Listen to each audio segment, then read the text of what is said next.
Здравейте, приятели! Днес ще ви направя анбокс на новата пратка от Temu.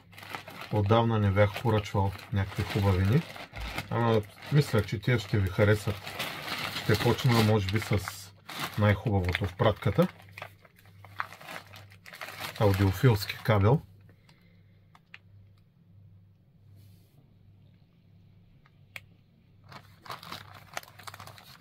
Аз да кажем, махна турбата. Така. Уа. Солиден, тежък.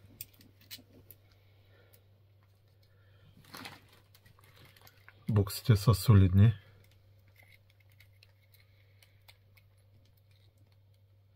Връзката е залята с някакъв полимер. Отвън има солидна оплетка. Може би полиамид.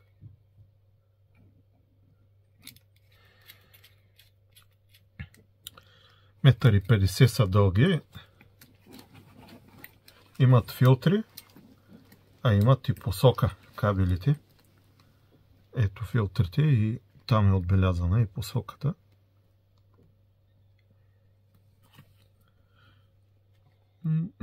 Някъде 30, 40, 50 лева беше цената, не помня точно. Е много хубав, солиден е. Аз съм купувал и друг път от тази фирма. Винаги са и много добри продуктите.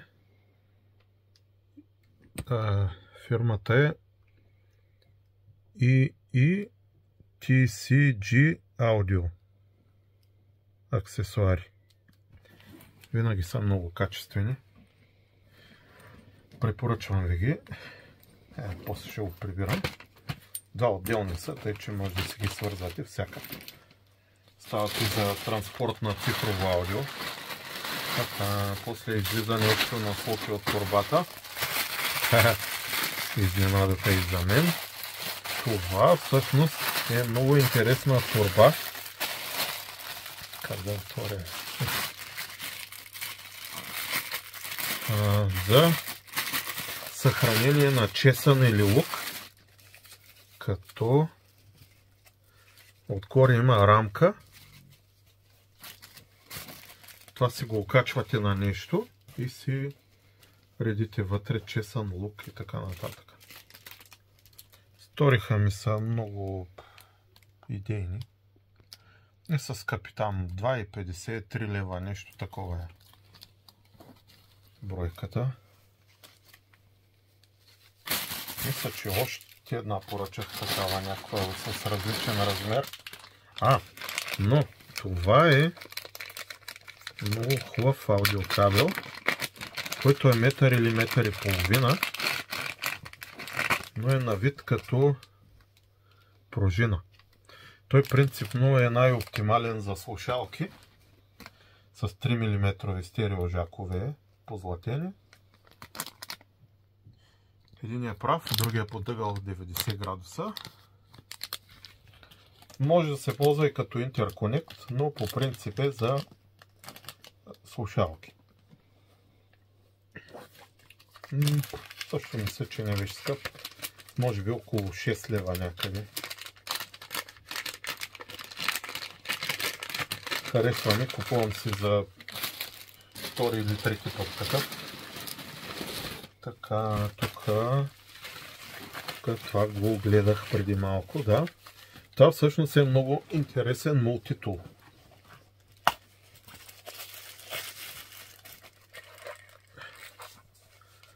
Солиден кълъв от кордура.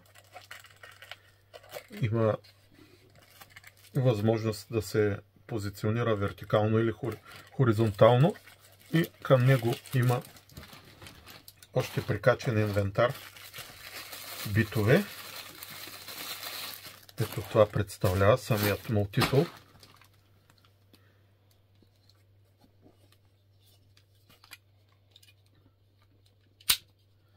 Основното острие, защита срещу случайно свиване, палче за отваряне, блокировка срещу случайно затваряне. Острието е напълно серетирано. Така, има още много неща, които ще ви покажа по този мултитул. Така, има кръстата отвертка, хубава, солидна, с законтрене, която обаче чрез прикачния инвентар от битове, чрез този преходник с неодимово магнетче в средата, пасва много точно. Има битове PH1, PH2, PH3, слот или плоски или шлиц на немски отвертки 3 вида и 3 вида шестограми. Ето примерно слагам на използвания PH2, каквато обаче е и нормалната отвертка на мултитула. И си го ползвате за завиване и отвиване. Добре е. Ето, затварям я. Също така имаше още неща. Тук има плоска отвертка, отварачка.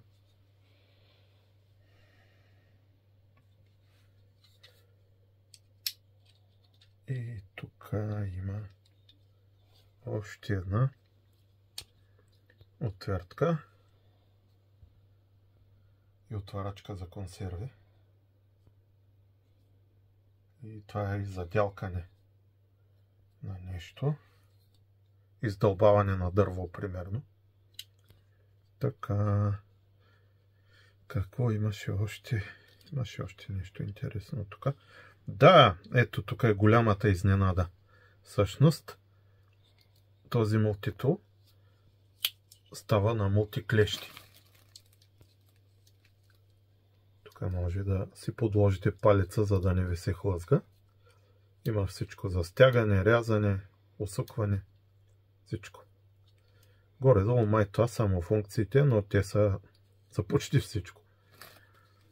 Добре, харесва ми, стегнате. Не беше много скъп. Някъде май около 30 лева беше нещо. Сякаш на някаква промоция. После ще го прибирам, да не губим време. Тук че има още няколко неща, които може би ще са ви интересни. Да, тук има всъщност стоманена прашка, чатална прашка. Съответно, ластиците трябва да се купят отделно. Да спреш на едно място. Да. Показвам.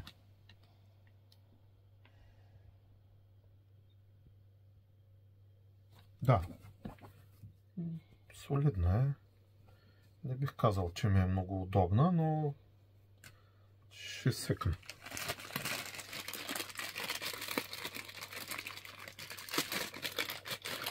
Така. Тук има катинарче. Няма да го вадя. Нормално изглежда стоманено пещче от закалена стомана. Ключовете са с странни издълбаности, но изглежда солиден. Аз по снимките го избрах. Мисля, че ще върши работа. Така. Другото много готино нещо, което купувам за пореден път, са и тези нано флашки. Малки са, около 1-2 см са дълги и широки. Съответно, ето на гърба какво представлява. Това са 8 гигабайтови флашки с хубави контролери са обикновено и хубав memory чип. Обикновено контролера е First чип или пък Alcor. Паметите обикновено са Samsung, Hynix или Micron. Метален е корпуса, много са солидни и са идеални за медиа плеери. Да не стърчат много, да не си потрошите или флашката, или плеера. С този метален корпус флашката май няма как да я чупите, обаче може да чупите плеера, ако беше дълга и я закачите по невнимание. А тая много готина тениска, един приятел ме помоли да му я купя. Тук има някакъв етикет, за първи път виждам. Всъщност е фенска култова тениска на Че Гевара. Да, ето. В плана да видите принта от памук е. Всъщност не съм сигурен, като я пипам, може и да не е памук. Но е хубава на пипане. Я да видим какво пише за състава. Според мен не е памук, това трябва да е полиестер. Да видим.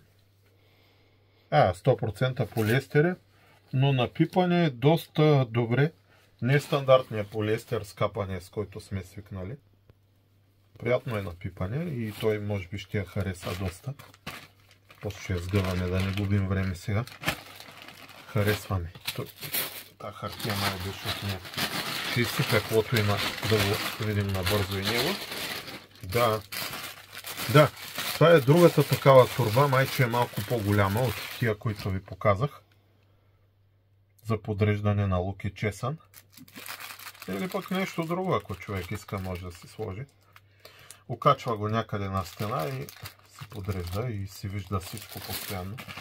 И тук не знам какво има. Тежичко е.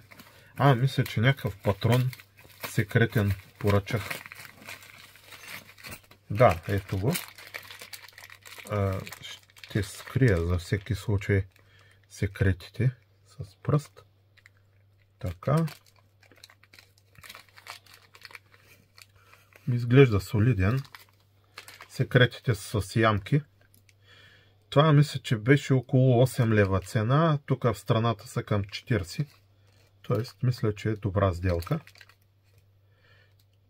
Обикновено нещата от Тему са на добра цена и най-често са доста качествени. Но, наистина, имал съм и няколко пъти проблемни неща, но те ми връщат тогава парите. Добре, благодаря ви. Да се абонирате за каналите ми. Благодаря.